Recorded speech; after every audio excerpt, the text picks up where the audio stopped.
Food brings us closer together.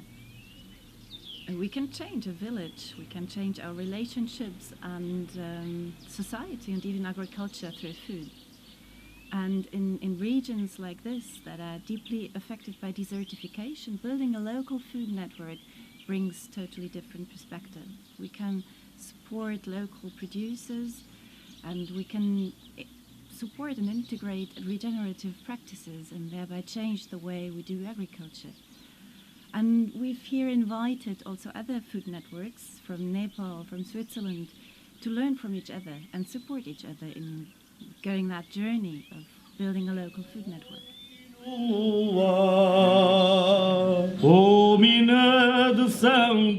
Yeah. It starts with relationships. It goes further to friendships. Yeah. And everything with what is healthy for a good relationship is healthy for the food networks.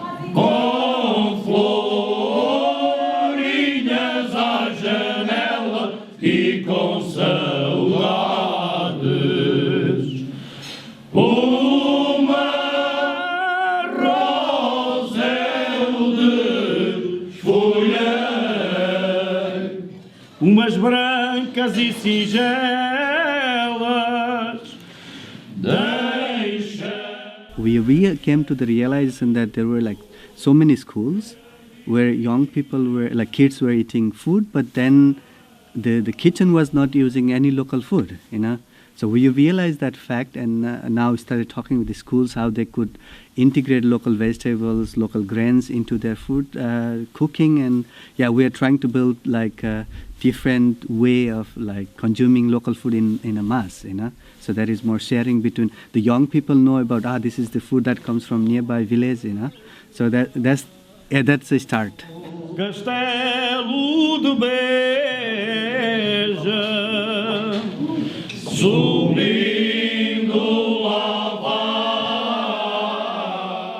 It became a place where a lot of things were going on, and if farmers meet customers and guests, and there were round tables growing even without any concept. People started to talk together, and I could bring people together, and it became like organically, it has grown to a network. So the key for me was the table, the food, and sharing.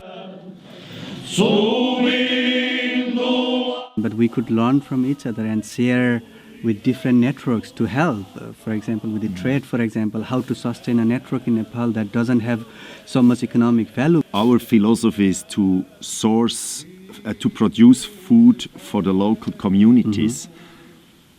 They produce holy basil, the tulsi, and we dry it and we export it to Switzerland, and with the income we have, we can sustain the cooperative with 1,200 members. Yeah. We can help to sustain the board, the coordination office, the backbone organization of the network.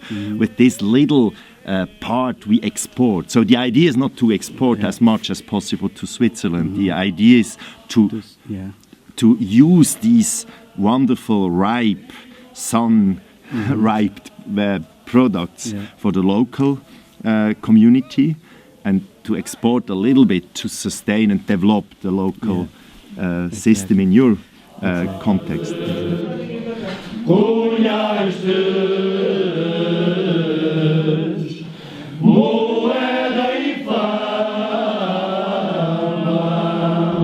So we have to be creative to find ways, not just to think in the old food chain where you sell to the wholesaler and to the retailer and to the shop and to No, why not to integrate other parts of the society, like schools, municipalities, like art centers, and I think art can be redefined through food.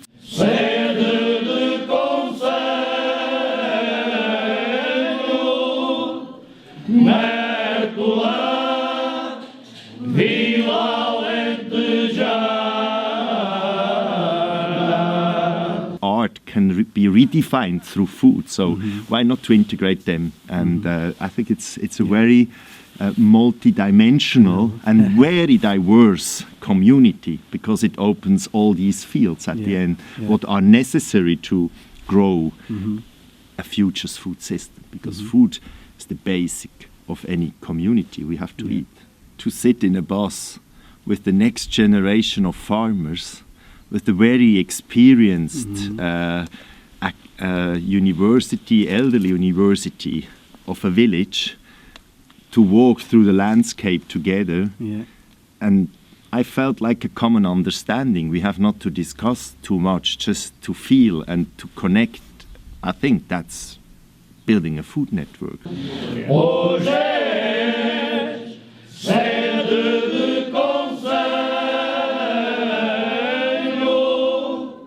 Merg